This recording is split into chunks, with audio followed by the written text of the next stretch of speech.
New Zealand के खिलाफ दूसरी इनिंग्स डिक्लेयर करने पर बाबर आजम ने क्या कहा, सुनिए। जिस तरह सऊद शकील खेल रहे थे, यकायक जो है आपका हैरानकुन डिक्लेरेशन, तो इसके पीछे रीज़न क्या था कि क्या ज़रूरत महसूस की आपने कि ये जो है वो आप समझ रहे थे कि रिजल्ट आ सकता है 15 ओवर्स में 138 रन का उनको टारगेट, तो आप 10 विकेटें ले सकते हैं?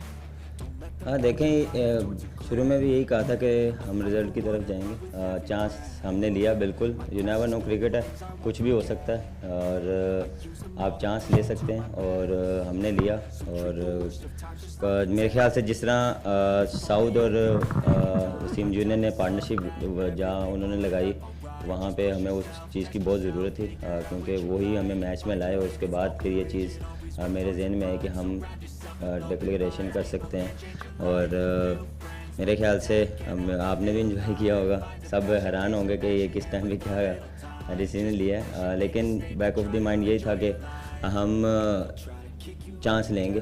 यू नेवर नो, कुछ भी हो सकता है। आज की वीडियो में इतना ही। मिलते हैं अगली वीडियो में। हमारे चैनल को लाइक, शेयर और सब्सक्राइब करना न भूलें।